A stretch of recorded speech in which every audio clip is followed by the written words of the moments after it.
life on Earth actually went extinct all at the same time? Somewhere in there.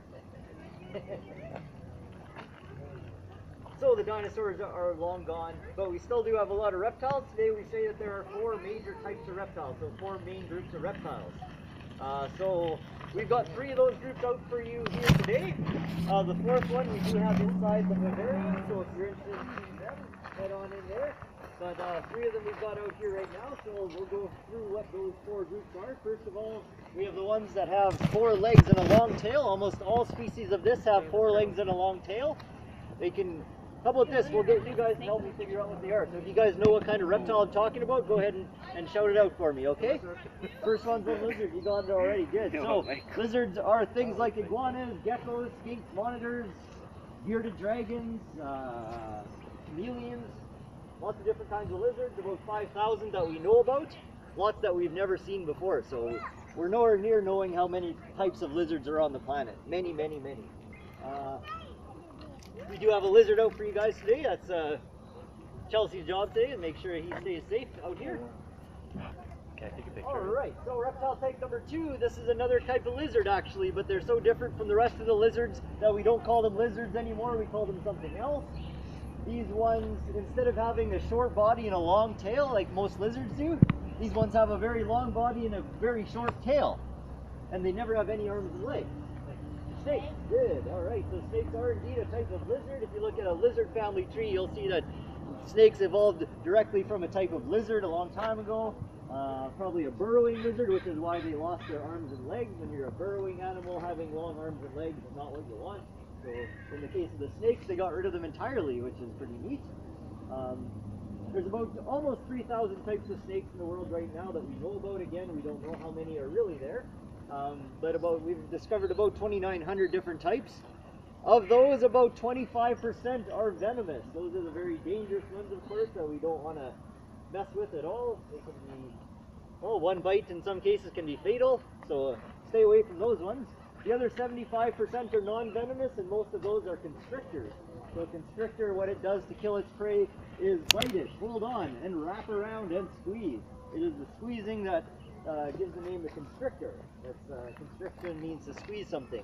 When an animal like that gets squeezed, when the prey gets squeezed, what happens is it doesn't suffocate, or it would suffocate, but it dies before it has a chance to suffocate. It dies pretty quickly from loss of blood flow. So when the cells don't get blood, they quickly die. And so the animal usually dies in a couple minutes. And so once it's dead, then the constrictor has to go and find the head and has to swallow the head. Well, start at the head. It has to swallow the whole animal all in one. It doesn't chew it, it doesn't break it apart into other pieces, so it's left with having to swallow it all in one piece. That's one thing all snakes have to do. Alright, reptile type number 3, we've got a couple of those out here. These are probably the safest reptiles to work around. They're the slowest reptiles, which is probably why they're so safe to work around. Turtles, for sure, you guys. Turtles. Turtles have been around a long time, about 220 million years or so, as far as we know. They've always maintained their same sort of body plan, so we've been able to tell easily what the ancient turtles look like. They don't look a whole lot different, actually, than turtles do today. So they've always had a hard shell on their, which is part of their back, and use that for protection from predators. Alright, 4th kind of reptile. These are the biggest ones. These are the ones we don't ever bring out here with us, because they're pretty dangerous to work around. Of course, the alligators. What else is there, guys? Crocodiles, yeah. Caimans we have inside. Caimans are from Central and South America. They're more closely related to alligators, but are not alligators. They're a different group entirely. And there's even a 4th kind called a gharial. If you guys have ever seen a picture of a really funny-looking alligator with a really long, narrow snout, called a gharial. They're found in India. What makes them why they have a long, narrow snout is that they're really efficient at catching fish in the water. I've talked to you guys before about how humans don't catch fish in the water. The fish are really fast because they're a little slow in the water.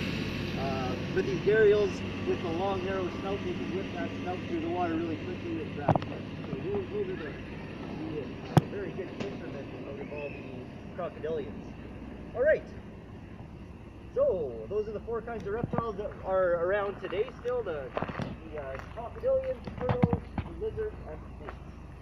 Alright. There's a few things that they all in common, all reptiles. reptiles. Nothing really all that interesting to talk about, really, for common features among all reptiles. Mostly has to do with certain bones or certain shapes and things like that. But one thing they do all have as a little interesting is their skin is all covered in scales. That's something that reptiles developed early on to help them be terrestrial animals. The amphibians they evolved from had very soft skin, didn't work really well for living in a dry, rough environment, so the reptiles early on developed scales to just give their skin a little bit of a layer of protection. So all reptiles still today have those scales. Different animals have different types of scales. On the snake, basically most of the snake has the same little diamond-shaped scales. The scales are a little longer. On the lizard, most of the scales there are very small. On the tail, the scales on this lizard anyway, have developed into sharp points for extra protection. On the turtles here, the scales on the feet and arms are quite small, and then they have big broad scales on the shell called scutes. So scales come in many different shapes and sizes, but their function is usually just to protect against the environment. Another thing all reptiles have in common, but they have this in common with most of the animals on Earth, is that they're cold-blooded. So all reptiles are still cold-blooded. Means that on a cold day you're not going to see reptiles doing much. When they're cold, they're fairly lethargic. They just don't really want to do very much. On a warm day like today, if you guys are in the right places, you'd see lizards, especially today because it's cold at night. They're going to want to come up and bask, so they need to raise their body temperature using the environment. They have no way of creating their own body heat, so they rely on warm environments to keep themselves warm. It's very important that they are able to warm themselves up, or again, like I said, they are lethargic, they have trouble digesting food and things like that. So they don't even tend to eat on a cold day because they would have trouble digesting it and might get sick. And so if it's a warm day, you'll see them out running around catching food, basking on logs and rocks and things like that.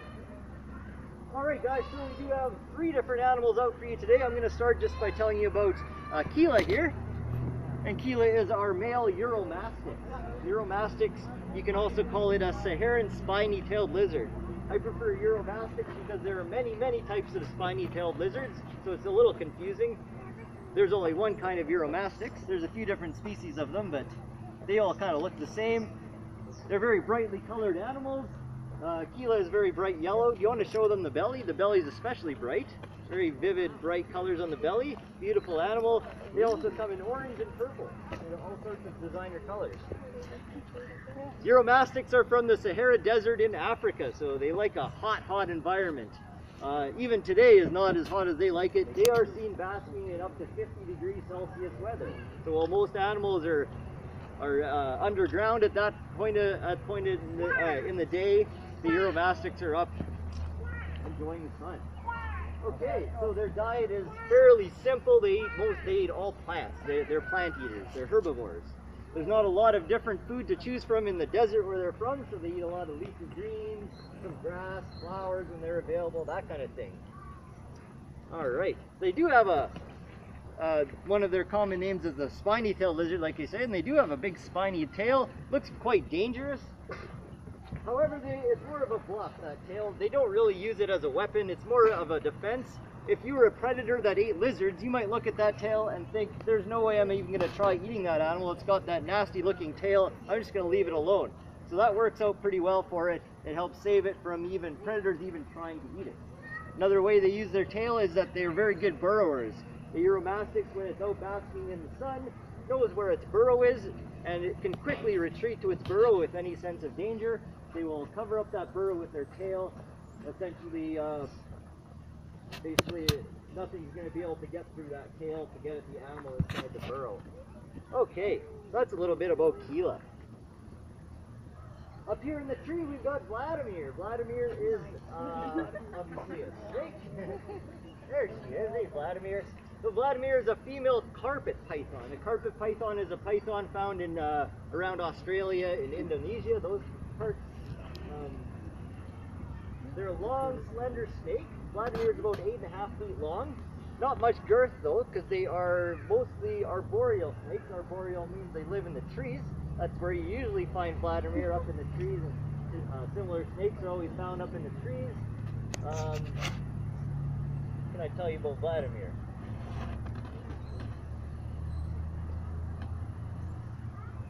They're a little bit iridescent. You can see in the sun they do shine a little bit. Some rainbow effects on the skin there.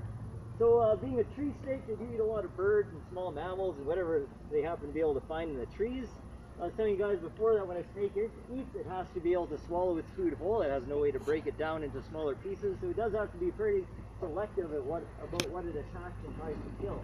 It's not going to try and kill anything that it won't be able to swallow after. That would be a massive waste of energy for the snake, which they don't tend to do. They're quite energy conservative. So Vladimir would be able to eat some pretty big things though. Her head's about this big around or so. She could easily swallow something this big, and I've seen it. She's eaten some pretty big items. So snakes have the ability to open their mouth very wide in vertical and horizontal directions to accommodate some very big food items. That's helped snakes out a lot through history because it means they have to hunt less. They can get the same amount of food by hunting once as they would be otherwise able to, say, get by hunting 3 or 4 times.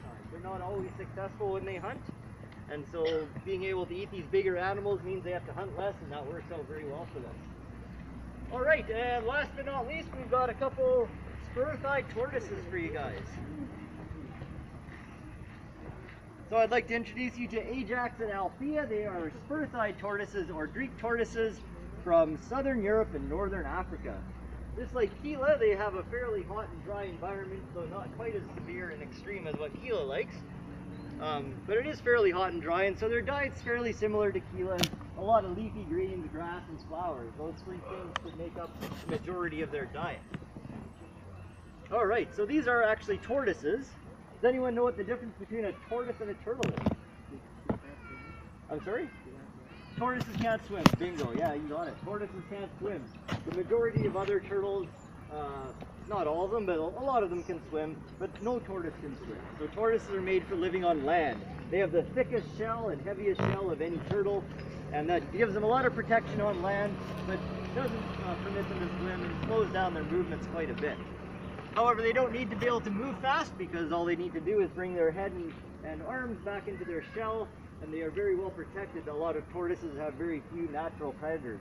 To eat a tortoise, you have to be able to crush its shell to get at the food inside, and most animals aren't strong enough to do that. Alright, so these tortoises are fairly interesting. A couple things about them is, first of all, they live a very long time. Anyone want to guess how long these tortoises might live for? 100 years. Over that? 200? Well, maybe.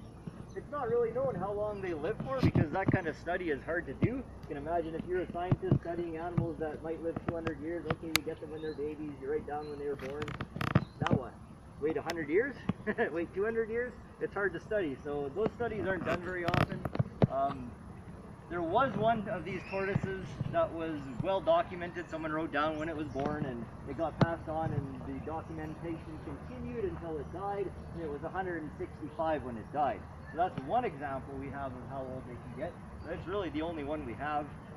So they can live 165 years, that's possible, but whether they normally live that long or they live a long time past that, and that one was just sick, we don't really know. So it's all up in the air, but they have the potential to live very long lives. Does that one get any bigger than that? Good question. I was going to get to that next. No, that's fine, sir. So these animals aren't very big. They grow very slowly throughout their long lives. So that makes it hard to guess how old they are if you don't know it. And that's the case with us. We have no idea how old these animals are. They were given to us in February with little information to go along with them. I think they told us they were tortoises. So we had to even figure out what kind of species they were. But the sex and the age, that's all unknown. We will be able to figure out the sex once they mature a little more. So all we know is really they're not sexually mature yet, and they're definitely not fully grown.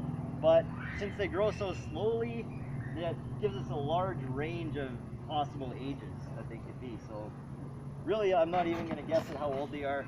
I am going to guess that this one's a male and this one's a female, but that's about it. That could all change. I've been fooled before. There was a tortoise I thought was a female for so long, and then 1 year she matured into a male on me. So I had to change my thinking there. So I'm not going to make any sort of guess on that either, really in a confident way. Okay guys, I think we're going to bring the animals around. You guys can pet them now. We're going to do the lizard and the tortoise first, and then we'll do the snake last.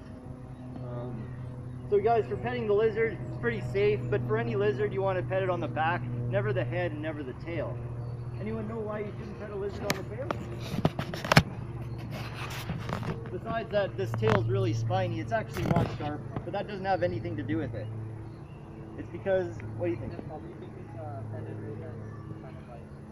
Right? Okay, so they might think it's a predator. That's definitely it. But what a lizard might do, and a lot of lizards have the ability to do this. Actually, Gila doesn't, but most lizards do, is drop their tail. It means, basically means that if they get nervous, and that's regarding their tail area, they can actually break off their tail intentionally and leave it there and run away. So sometimes lizards will do that. If you touch them on the tail the wrong way, they get really freaked out and they'll drop their tail. They just break it right off. There's hardly any blood. I've seen it one time before it happened. There's hardly any blood. The valves in their veins shut right down, and the tail usually drops, hits the ground, and wiggles around for a while. So you can imagine if something was chasing the lizard and it's thinking, no, I'm not going to get away, I'm going to get caught, it can actually break the tail off right in the middle of its run.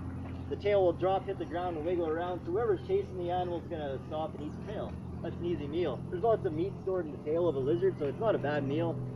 And the lizard gets to continue living, so that's a good thing for the lizard. So that's why we don't touch lizard tails.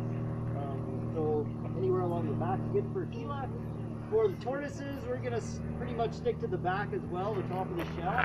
I will get you guys to be gentle. Ajax can feel what I'm doing right now, which is being very gentle. Some people want to know how hard the shell is and they'll knock on it. You won't want to do that. That's sort of like knocking on your head. Your head's hard as a rock, but it's still made out of bone and skin, just like the tortoise shell, and so it is sensitive. So just be gentle. You can pet the tortoise on the back legs as well too. That's fine because the legs do feel so much different than the shell. You can get a feel for what both parts feel like. And don't go away when we're done this. I'll bring the snake around for you guys too.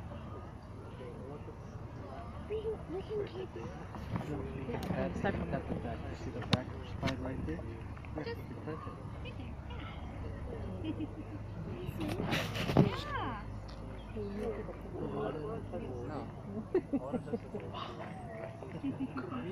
Good job.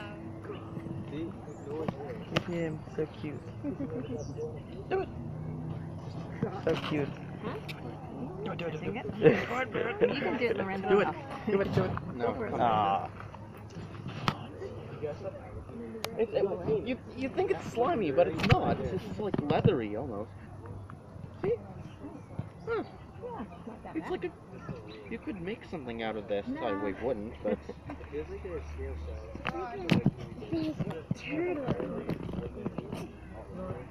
No, these You thought it was slimy. And where they're from, they hardly even find water. That one's gonna be.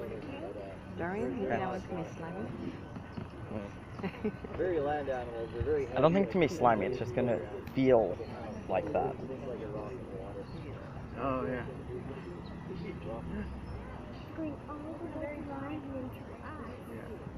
Yeah, animals that live in really dry climates tend to have a little rougher skin. I don't know why.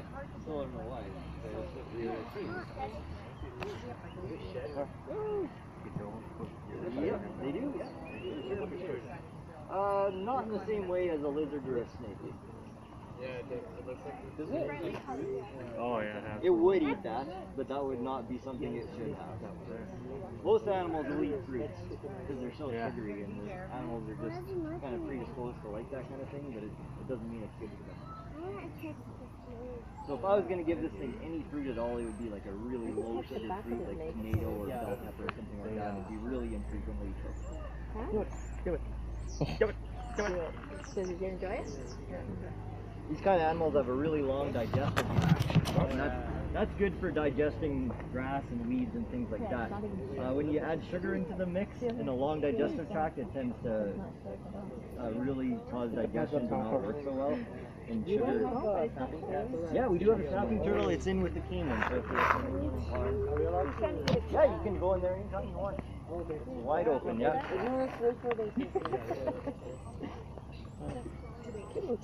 Yeah. Does it bite? Not likely, but you know, if it did, it would hurt a lot. They got really strong jaws. What kind of turtle is it? Yeah, the snake could bite. Yeah, we'll be Put your careful. pinky on it, then. If you really wanted it to bite you, you could probably get it too, but I wouldn't recommend it. Is the bottom softer? No, the bottom, you can feel the bottom too, Just yeah. as hard? Just as hard. Oh. Oh, I thought the turtles It were might not be softer. quite as thick because it doesn't really require the thickness on the belly, but it needs to be a little thick. Yeah, it's not thin. Because I thought for predators they could just flip them around. and Yes, get them right. from the- Nope. No. Interesting. Doesn't work. It's not gonna work. Look at it. So cute. See, that's the hard shell as well. Yeah.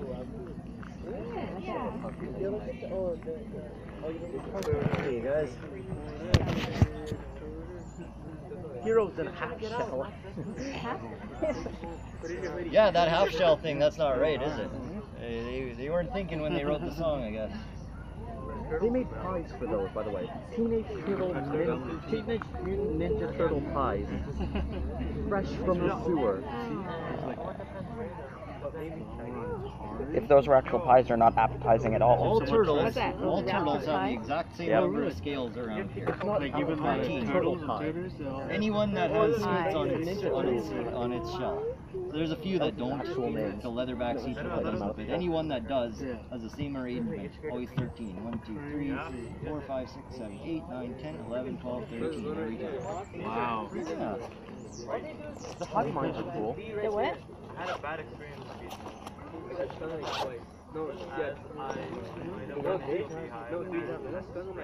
Oh, yeah, okay.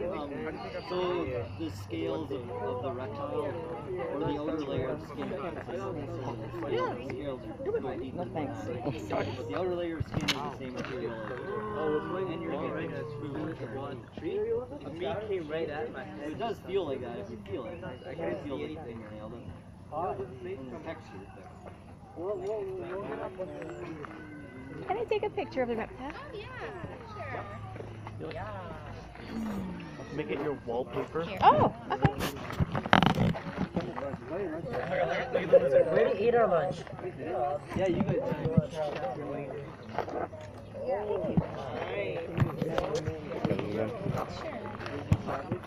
Not on the edge. Waiting for the snake. Why would you do that? She's alive. Alright, you guys. Snake here. One of the hardest things in the world to do is to get a tree snake out of a tree. So we're going to see how this goes. They just wrap themselves around. You grab one part and the other part wraps around the tree. Luckily it's only one tree. Alright, Vladimir.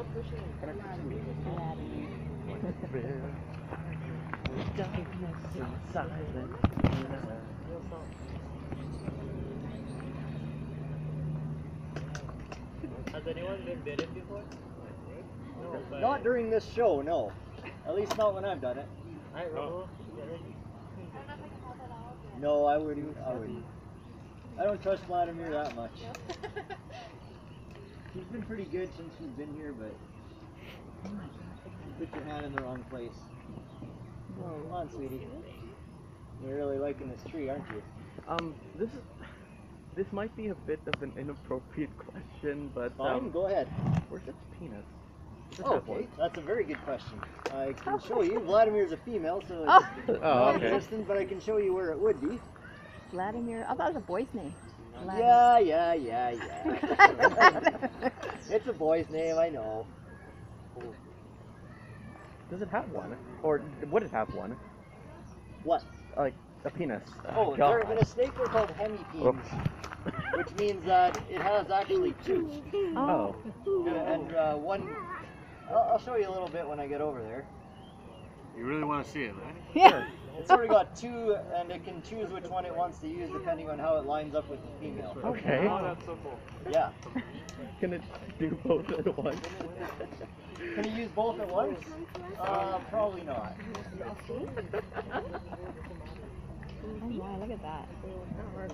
Alright. That would He be does- so awkward, though. Like, you would need to get two of those things. Well, it'd be awkward for you, but for a snake, it's very natural. Okay. Oh, Vladimir, your tail, even your... Okay, Chelsea, I'm going to get you to help me. I'm going to hold Vladimir over here. I just need you to unwrap that. That long tree snake tail just gets wrapped around and around and won't let go. Almost. Almost. Oh, Wow. we're so close. That stupid bucket I put in there. That's why I said it's really hard to get a tree snake out of a tree. Yay! Thank you, Chelsea. All right, you guys. So we're gonna be super careful with Vladimir. I trust her about 80%. So she tends to keep her head behind me, which is good. So I'll just bring her around like this. When I get to you, I will show you where the reproductive organs are. Oh my god, look at that, eh? So we had to put zippers this way along the flap of his head. All right.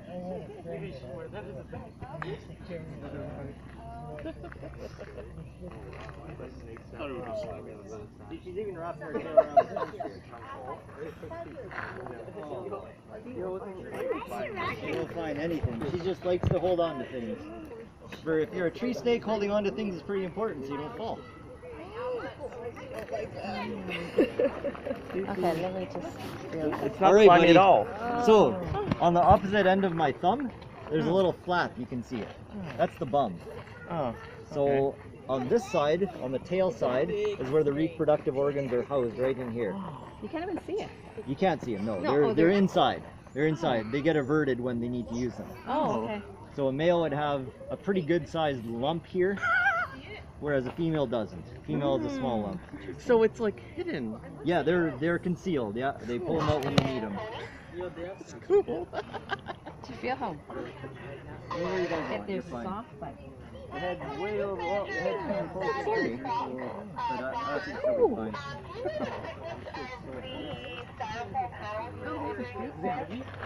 No, she's not very heavy. Tree snakes don't tend to be very heavy. They're called, what's the big yellow one inside? That's a Helga, that's a Burmese python. The Burmese python? did you take pictures? What? Did you take your pictures? Maybe. Maybe I was recording the entire time. Did you? Did you? Yes. Yeah, well, I would never hold a snake in it. Never. Look at this.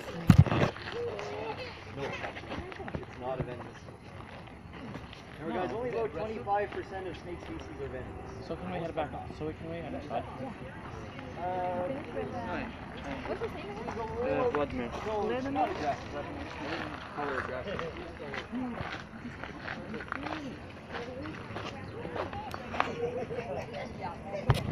Hey guys, Darian here, and I'm sorry for the long silence.